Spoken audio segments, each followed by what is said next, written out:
Olá, gente amada do Pai. Vamos lá para mais um capítulo 25 de Gênesis. Uau! Vamos primeiro agradecer a Deus. Senhor, obrigada, Pai, por nos dar a Tua palavra, por nos mostrar e abrir os nossos olhos para uma visão ampliada, para uma visão de reino, para nos mostrar que a nossa história é cíclica e podemos aprender com a história dos nossos patriarcas para melhorar e desenvolver a nossa vida aqui e agora, para a gente encontrar o caminho de volta para casa. Nós te agradecemos em nome de Jesus. Amém e amém. É isso aí. Então vamos lá, capítulo 25 de Gênesis. Vamos refletir hoje sobre essa palavra. Abraão casou-se com outra mulher, chamada Quetura. Ela deu à luz os seguintes filhos: Zinra, Joksã, Medã, Midian, grifa Midian aí na tua Bíblia, Isbaque e Suá. Os dois filhos de Joksã foram Sabá e Dedã. Os filhos de Dedã foram Assurim, Letuzim e Leumim. Os filhos de Midian foram Efá, Efer, Enoque, Ábida e Elda. Abraão deu tudo o que tinha para Isaque, mas deu presentes aos filhos que teve com suas concubinas, e ainda em vida separou-os de Isaque, enviando-os para a terra do Oriente. Abraão viveu 175 anos. Morreu depois de ter tido uma velhice avançada e feliz, e foi reunido aos seus antepassados. Seus filhos Isaque e Ismael enterraram o pai na caverna de Macpela, perto de Manre, no campo de Efron, filho de Zoar, o Eteu. Campo que Abraão tinha comprado dos heteus. A gente falou isso no vídeo passado, né? Foi ali que Abraão e Sara, sua mulher, foram enterrados, depois que Abraão morreu. Deus abençoou Isaque, seu filho, e Isaque morava agora próximo a Ber-lai-roi. São estes os descendentes de Ismael, filho de Abraão, com a egípcia Agar, serva de Sara. A relação dos nomes dos filhos de Ismael está por ordem de nascimento. Nebaiote, o filho mais velho de Ismael, Quedar, Adibeel, Mibsão, Mismã, Dumá, Massá, Haddad, Temá, Getur, Nafis e Quedemá. Estes 12 filhos de Ismael vieram a ser os fundadores das 12 tribos que receberam em seus nomes, que eram os 12 príncipes que Deus tinha prometido, né? Ismael viveu 137 anos de idade. Morreu e foi reunido aos seus antepassados. Seus descendentes se espalharam por toda a região, desde Avilá até Sur, que fica perto da fronteira do Egito, na direção de quem vai para a Síria. Eles viviam separados dos outros descendentes de Abraão. São estas as gerações de Isaque, filho de Abraão. Abraão gerou Isaque. Isaque tinha 40 anos quando se casou com Rebeca. Ela era filha de Betuel, o arameu de Padã-Arã, irmã do arameu Labão. Isaque orou ao Senhor em favor de sua mulher, pois ela não podia ter filhos. Olha só, isso é super importante, tá? E sua mulher Rebeca ficou grávida. Os filhos lutaram no ventre dela, pelo que disse: por que isso está acontecendo comigo? E foi consultar o Senhor. O Senhor respondeu então para Rebeca: os filhos que estão no seu ventre formarão duas nações rivais. Olha a profecia. Uma será mais forte do que a outra, e o mais velho servirá ao mais novo. Sublinha isso na sua Bíblia para a gente refletir. E quando se cumpriu o tempo, ela deu à luz gêmeos. O primeiro a sair veio coberto de pelos e cabelos ruivos. Por isso deram a ele o nome de Esaú. Em seguida veio o irmão segurando o calcanhar de Esaú. O telefone tocando aqui, oh Deus, nessa hora. Em seguida veio o irmão segurando o calcanhar de Esaú. Por isso deram a ele o nome de Jacó. Isaque tinha 60 anos de idade quando Rebeca deu à luz. Os meninos cresceram e Esaú tornou-se um caçador habilidoso e vivia pelos campos. Jacó, no entanto, era do tipo tranquilo e ficava nas tendas. O filho favorito de Isaque era Esaú, por causa das saborosas caças. O filho favorito de Rebeca era Jacó. Que pena, né? Essa preferência dos pais. Um dia, Jacó estava preparando um ensopado de lentilhas quando Esaú chegou em casa. Ele estava exausto e pediu a Jacó: por favor, dê-me um pouco desse ensopado vermelho. Estou faminto. Por isso Esaú também foi chamado de Edom. Toda a sua descendência é conhecida como Edomitas. Jacó respondeu: venda-me primeiro o seu direito de filho mais velho. Ele está pedindo o direito de progenitura, né? Esaú disse: se estou morrendo de fome, que me adianta esses direitos? Então Jacó disse: jure primeiro. Esaú fez um juramento, vendendo os seus direitos de filho mais velho a Jacó. Então Jacó deu a Esaú pão e o ensopado de lentilhas. Ele comeu, bebeu e foi embora. Assim Esaú desprezou o seu direito de filho mais velho. Então, gente, analisando esse capítulo 25, a gente vê que Abraão realizou seu propósito e morreu depois que teve seus filhos com Quetura. Lembra que eu pedi para você guardar o nome Midian? Porque em breve a gente vai falar mais dele, tá? Viu como uma genealogia importante, né? Aí, o que aconteceu?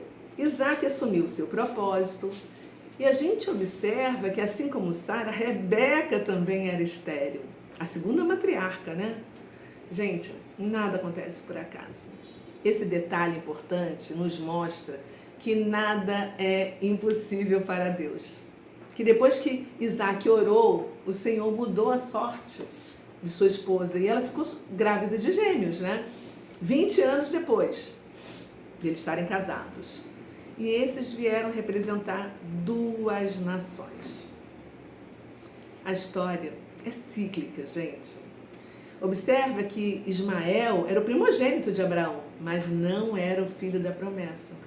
E a progenitura podia passar de um para o outro. E foi isso que aconteceu, né?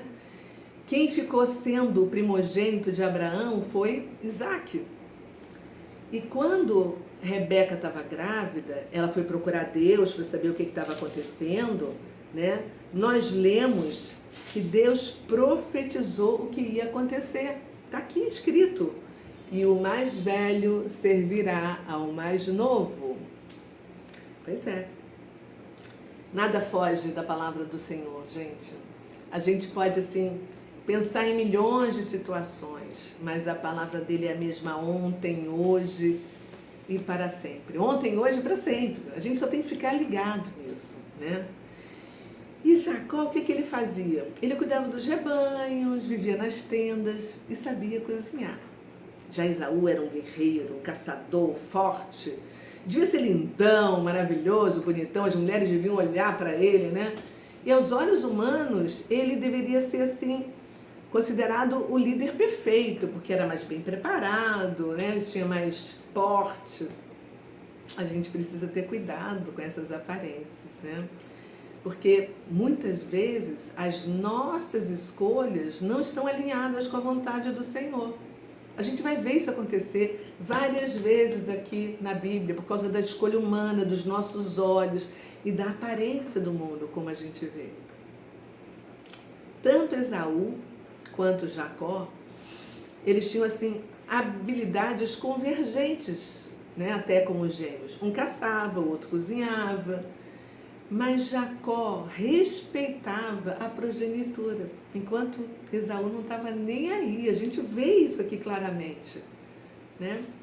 E existiam muitos benefícios para o primogênito, tanto bens materiais quanto bens espirituais e materiais, né? O primogênito recebia uma herança dobrada. Ele se tornava o novo chefe da família quando o pai morria, né? E a linhagem da família continuava a partir dele. Ele recebia bênçãos especiais e espirituais, né? E ele também tinha responsabilidades, né? Únicas. Mas Esaú literalmente vendeu a sua progenitura por um prato de lentilhas. Ele fez um acordo com seu irmão. Jacó não enganou ele aí não, como muitas pessoas dizem por aí. E a gente acha que ele enganou o irmão neste momento. Não. Naquela época, o acordo era selado com a palavra ou gestos específicos. Lembra que a gente viu nos capítulos anteriores que Abraão deu 7 cabritas como testemunho que ele cavou um determinado poço? E aí aquele local passou a se chamar Berseba? Que mais? Lembra que Abraão comprou por 400 moedas de prata a primeira terra em Israel, na presença dos heteus que estavam ali no portão da cidade? Pois é. O que mais? Lembra que o servo de Abraão prometeu a ele fidelidade para ir buscar Rebeca, colocando a mão debaixo da coxa de Abraão, que era um costume, de repente, na época, né? Então, nós falamos sobre todos esses acordos nos capítulos anteriores. E aqui a gente está vendo um acordo de compra e venda do direito da progenitura que era vendido naquela época. E o preço foi um prato de lentilhas. Você pode até falar, mas isso não foi justo, né? Concordo com você, tudo bem. Mas a gente não pode dizer que não houve um acordo consentido entre as partes. Então, a palavra tem que ser sim, sim, não, não. Isso é muito importante. A gente precisa ler a Bíblia, analisar esses detalhes. Eu li em algum lugar, eu não me lembro exatamente aonde, que arqueólogos encontraram documentos em tabletes, né, como eram escritos antes, tabletes de parentesco, que informam que o direito de primogenitura poderia ser comercializado, inclusive com estrangeiros que não eram da família. Então era uma coisa que todo mundo sabia na época que podia, entendeu? E Esaú trocou a bênção dele eterna, porque ele estava mais interessado nas coisas carnais, nas coisas mais imediatas, nas coisas mundanas. Ele estava com fome, ele estava querendo era matar a fome dele, não estava nem aí para o resto do mundo. Enquanto podemos dizer que Jacó estava mais interessado nas bênçãos eternas, naquela ideia da promessa que foi seu avô Abraão, o seu pai Isaque. E ele queria ser o sucessor disso. Tanto é que quando ele nasce, dizem que ele nasce agarrado no calcanhar de Esaú. E Deus profetizou, a gente leu aqui para Rebeca, né? O mais velho servirá ao mais novo. Talvez por isso, Rebeca, por saber disso, tinha uma preferência maior para Jacó do que Esaú. Então, a reflexão que fica aqui para a gente hoje, será que você tem visão espiritual? Ou a gente fica assim, pensando no que está acontecendo hoje, a nossa vida, o nosso momento, né? Nessas bênçãos agora, sem pensar quais são as bênçãos espirituais que foram profetizadas por Deus para a nossa vida. O que é que Ele sonha para nossas vidas?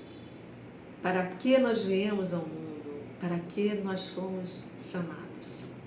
Vamos refletir sobre isso neste capítulo. Porque o propósito de Deus, além da gente conhecer a palavra, conhecer o caminho de volta para casa, é nos tornarmos pessoas melhores através do conhecimento. E conhecereis a verdade, e a verdade é isso aí. Tá bom? Beijo! Amanhã tem mais. Vamos ler a Bíblia juntos novamente amanhã. Eu espero você. Compartilha com quem você ama, se você gostou, com uma pessoa que precisa conhecer um pouco mais da palavra. E a gente se vê. Tchau. Fui.